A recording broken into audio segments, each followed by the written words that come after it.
Georges Müller, le célèbre missionnaire allemand, rendu célèbre bien sûr par ces maisons d'orphelinat qu'il a fondées au XIXe siècle, il s'est occupé de plus de 10 000 orphelins. Né en 1805 en Allemagne, il va être élevé par son père puisque sa mère va mourir quand il avait l'âge de 14 ans. Et sa jeunesse n'était pas un modèle du tout.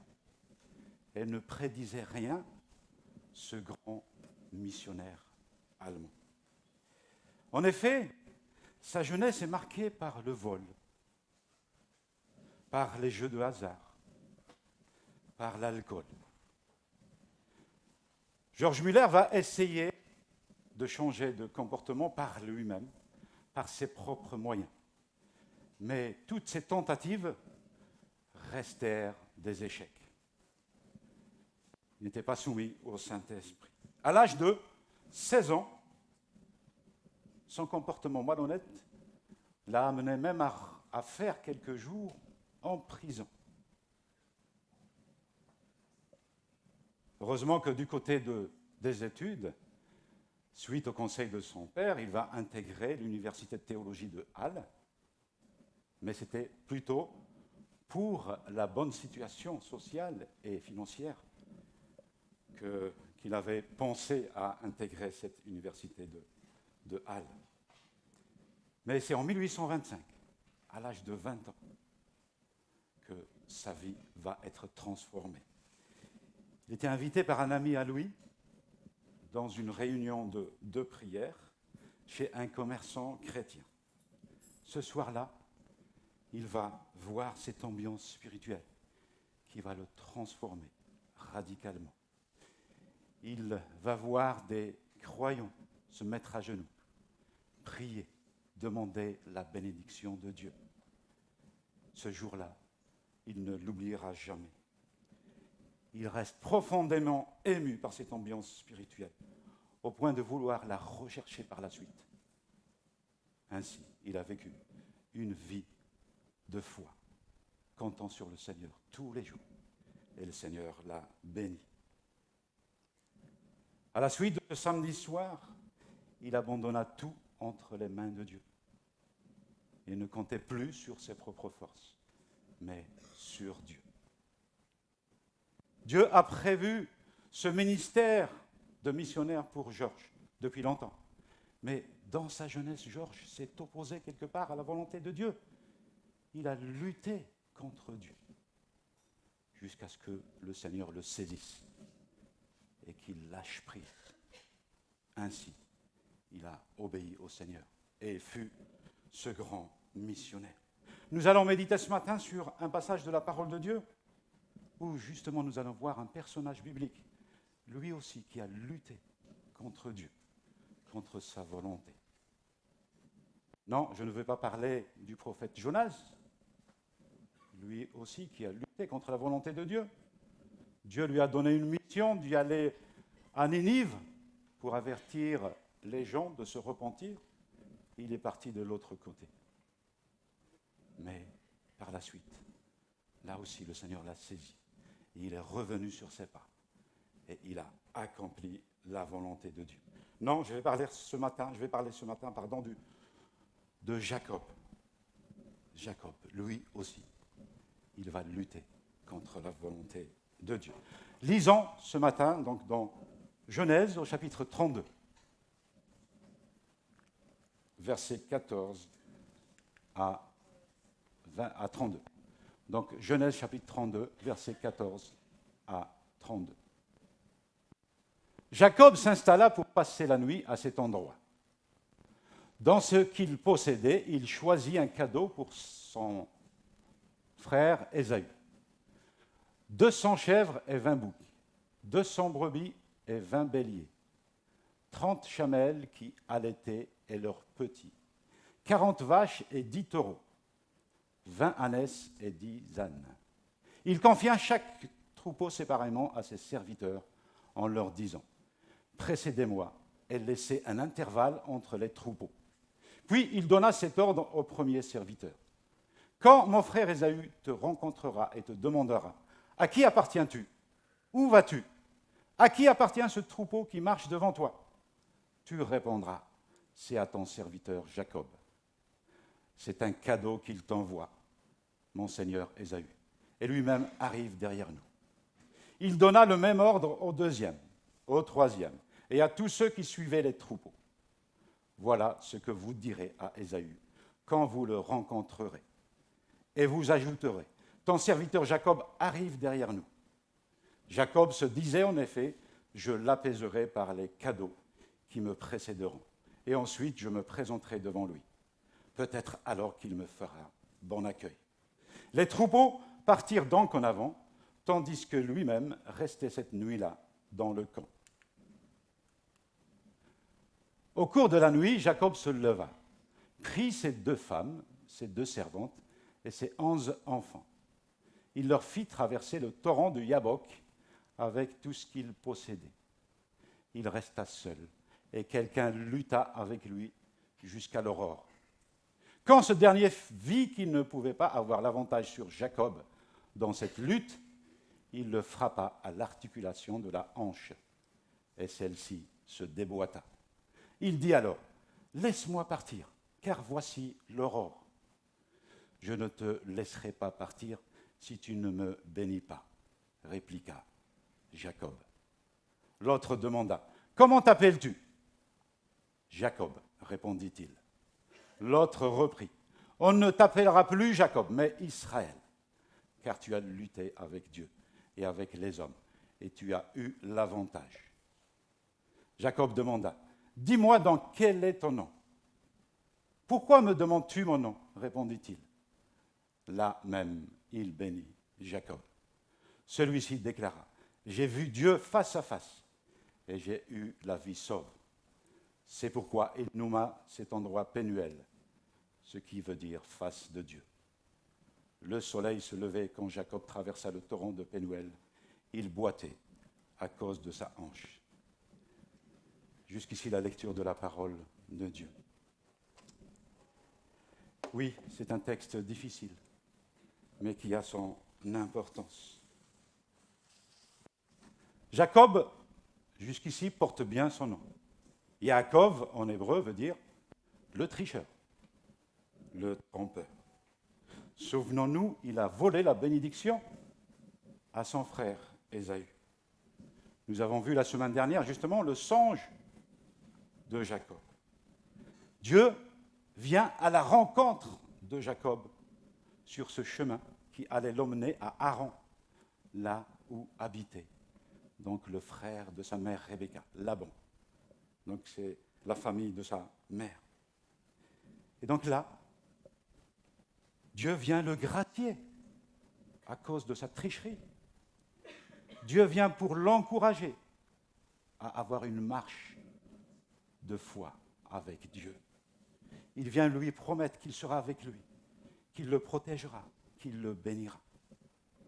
Mais Jacob, lui, continue à ne faire qu'à sa tête. Il continue à ruser, et cette fois-ci contre son beau-père, Laban.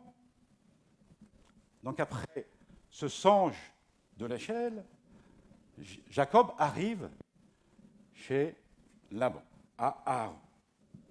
Et Dieu a béni Jacob. Jacob élevait le bétail de son oncle, qui en même temps qui va devenir plus tard son beau-père, puisqu'il va épouser ses 2 filles, Léa et Rachel. Il va prendre aussi les 2 servantes. Il aura 11 enfants jusque-là, puisque Benjamin n'était pas encore né dans ce chapitre 32. Et il aura beaucoup de bétail. Dieu va le bénir énormément. Il devient prospère. Il va passer 20 ans à travailler pour Laban. 20 ans de dur labeur, où parfois il s'est senti un petit peu écrasé, dominé, asservi par son beau-père. Et puis, après ces 20 années, il décide de rentrer chez ses parents. Il décide de revenir à Canaan. Mais Laban ne le laisse pas partir. parce qu'il a compris qu'il s'est enrichi grâce à Jacob. Dieu a béni aussi Laban grâce à Jacob. Mais finalement, les deux hommes décident de partager le bétail. Et Jacob, lui, le rusé, le malin, il dit à Laban, moi je vais prendre les bêtes qui sont tachetées, mouchetées. Donc, quelque part, les bêtes chétives, de moindre valeur. Et toi, Laban, tu prends les meilleures bêtes. Laban a accepté. Mais Jacob a rusé. Il va utiliser une astuce qui va le rendre encore plus riche, au détriment de son beau-père. Les soirs, avant que les meilleures bêtes s'accouplent, il va présenter des baguettes en bois rayées. Et ainsi, ces meilleures bêtes vont mettre bas des petits rayés, mais qui sont en bonne santé. Et il laissera les moins bonnes à Laban. Ainsi, Laban devient furieux. Et ses fils aussi. Ils sont furieux. Mais quelque temps après, Jacob va se réconcilier avec Laban et ses fils. Et Laban, finalement, va le laisser partir, rentrer à Canaan. Depuis 20 ans, Jacob rêve de rentrer chez ses parents. Mais à chaque fois, son rêve se transforme en cauchemar. Pourquoi ? Parce qu'il pense à Ésaü. Il se disait, certainement, il va se venger de moi. Est-ce que Ésaü a réellement changé ? Est-ce qu'il a encore l'intention de me tuer ? Pendant 20 années, il pensait à ça. Il avait ce souvenir de sa tricherie, de sa tromperie. Et sur ce chemin du retour à Canaan, Jacob est donc inquiet. Il a peur de rencontrer son frère.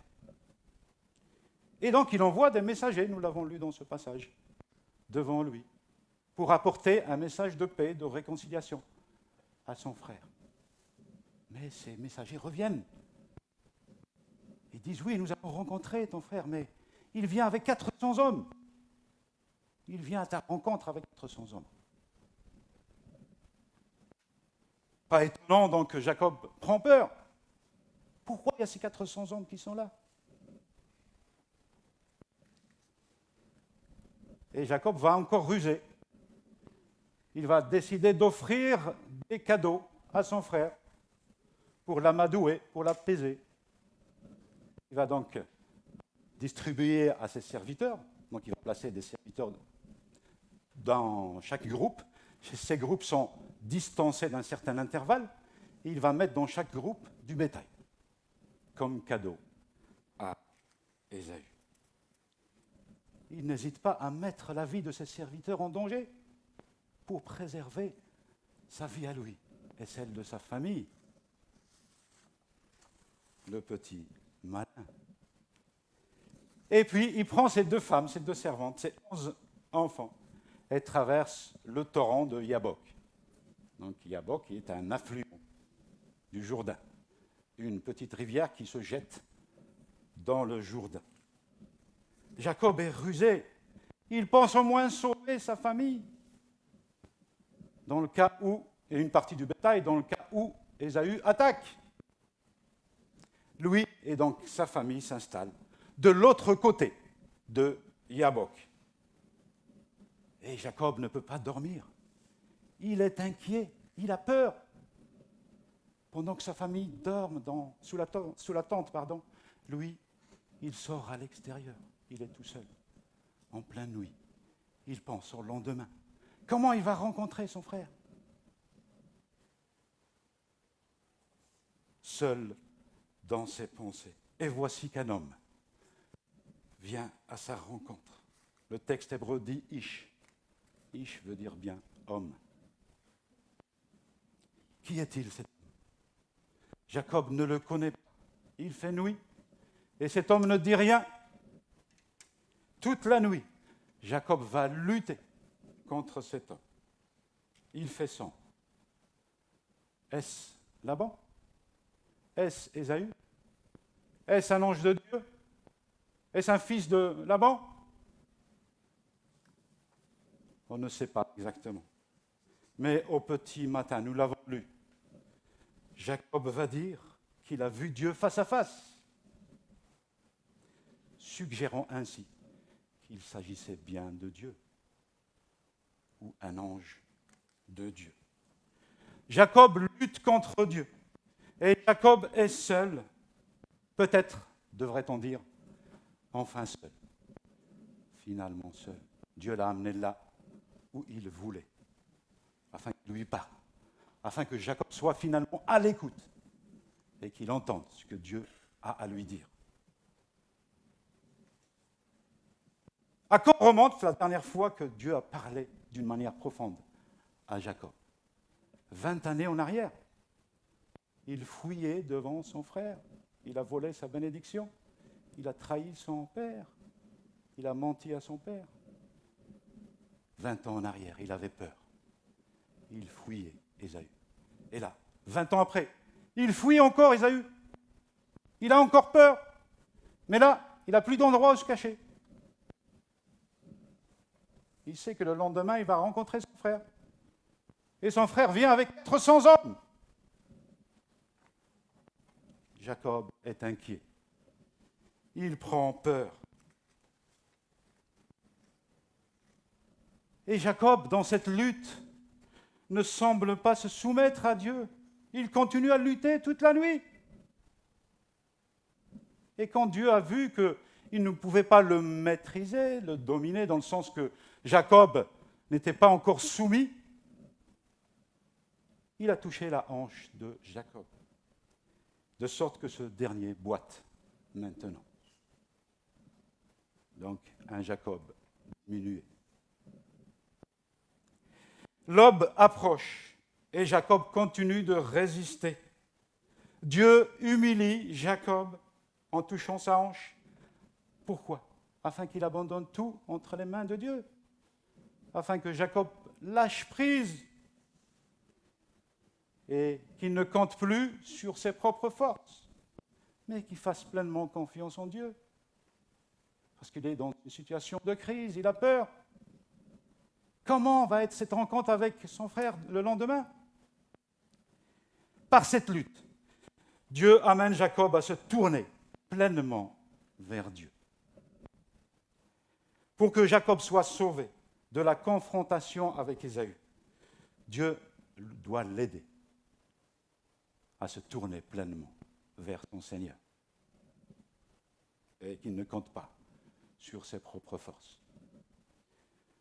Jacob lutte toute la nuit. Dieu laisse Jacob aller jusqu'au bout de ses limites.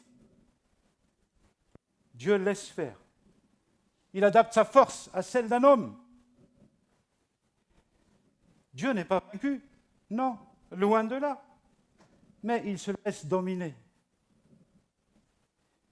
pour faire comprendre à Jacob que ses propres forces ne l'emmèneront à rien du tout. Jacob a peur pour lui et pour sa famille. Et pourtant, Dieu lui a promis, quoi? Une descendance nombreuse par ses enfants qui sont là avec lui. Mais Jacob n'a pas compris cette pleine confiance en son Dieu. A-t-il tout abandonné entre les mains de Dieu? Pourtant, il a eu une première rencontre avec le Seigneur par ce songe de l'échelle. Dieu lui a promis qu'il sera là avec lui, qu'il va le bénir, qu'il va le protéger. Mais a-t-il entendu cela? A-t-il obéi? Non. Puisque nous avons vu qu'il a continué à ruser contre Laban. Et là aussi, sur son chemin du retour, il va utiliser des cadeaux pour amadouer, apaiser son frère. Il a agi humainement, par ses propres forces. La lutte n'est pas finie. Et Jacob demande maintenant quoi? La bénédiction à Dieu. C'était quand la dernière fois qu'il a reçu une bénédiction? Pardon. 20 ans en arrière. Et c'était une bénédiction volée. Cette fois-ci, Jacob est béni véritablement par Dieu. Et Dieu change son nom en Israël. En Israël, qui veut dire il a lutté contre Dieu. Désormais, Jacob ne s'appelle plus Jacob, mais Israël. Jacob n'est plus le tricheur, le trompeur, mais celui qui a lutté contre Dieu jusqu'à avoir la bénédiction de Dieu. Mais comment a-t-il gagné cette bénédiction? Est-ce que c'est par sa persévérance à la lutte? Est-ce que c'est par sa ténacité? Non, mais plutôt par son avis de faiblesse, par son impuissance, par son abandon entre les mains de Dieu. Il y a un autre texte biblique qui nous éclaire sur cela, qu'on trouve dans le prophète Osée, au chapitre 12, qui parle justement de cette histoire de Jacob, de cette lutte avec Dieu. Dans le sein maternel, Jacob saisit son frère par le talon, et dans son âge mûr, il lutta avec Dieu. Il lutta avec un ange et fut vainqueur. Il pleura et lui demanda grâce. Jacob l'avait trouvé à Bethel, et c'est là que Dieu nous a parlé. Il pleura et lui demanda grâce. Jacob a pleuré pour avoir la bénédiction de Dieu. Il l'a supplié. Il a demandé grâce à son Dieu. C'est donc par des pleurs et des supplications que Jacob obtient la bénédiction. Et non pas par sa persévérance, ni par sa ténacité. Pour faire face à Ésaü, Jacob admet donc son avis de faiblesse. Il admet son impuissance et il fait complètement confiance en Dieu.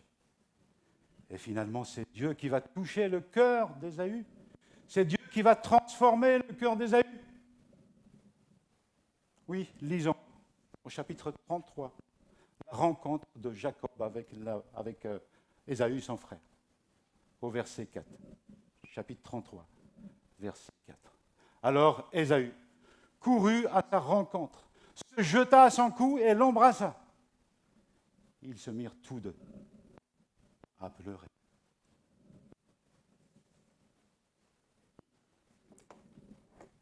Et Ésaü n'a plus besoin des cadeaux de son frère. Dieu l'a complètement transformé. Parce que Jacob a demandé grâce à son Dieu.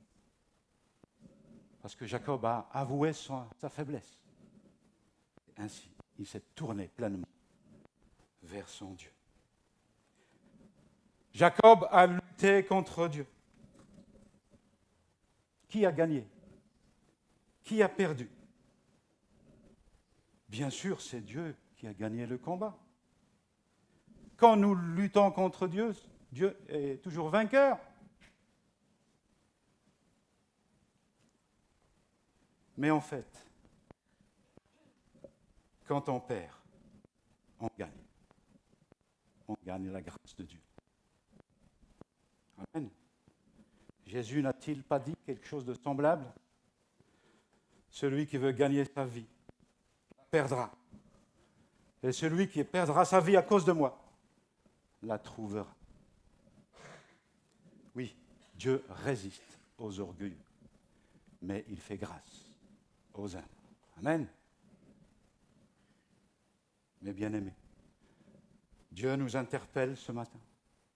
Nous avons pleuré ce matin.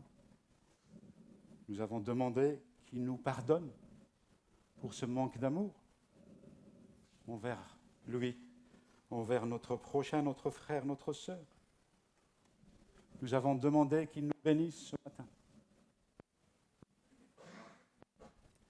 Combien nous sommes bénis lorsque nous nous soumettons à Dieu au début de notre marche chrétienne. Mais nous sommes comme Jacob. Nous luttons dans nos difficultés, dans nos souffrances, dans nos maladies, indépendamment du Dieu que nous connaissons. Du Dieu qui veut nous remplir de sa présence. Du Dieu que nous aimons et en qui nous croyons mettre notre confiance. Et même dans nos préoccupations quotidiennes. Est-ce que nous remettons tout entre les mains de Dieu? Est-ce que nous prenons le temps de prier avant d'agir? Est-ce que nous prenons le temps de demander sa volonté afin que nous puissions obéir à sa volonté? Dieu nous dit ce matin, par nos propres forces, nous ne pouvons y arriver. Avouons notre faiblesse. Pleurons, supplions notre Dieu. Crions à lui avec humilité. Demandons-lui de nous faire grâce, qu'il nous accompagne dans nos difficultés, dans nos souffrances.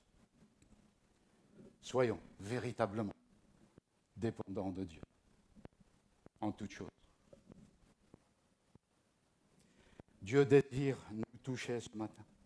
Il désire poser sa main sur nous. Peut-être même toucher nos hanches pour que nous arrêtions de lutter, de résister à la volonté de Dieu. Oui, parfois, nous devons être brisés pour que Dieu fasse sa volonté en nous, afin que nous faisons sa volonté plutôt que la nôtre. Et ainsi, nous serons changés. Nous serons de nouvelles personnes. Nous ne serons plus des Jacob, mais des nouvelles personnes qui comptent pleinement sur Dieu. Oui, abandonnons tout entre les mains de Dieu.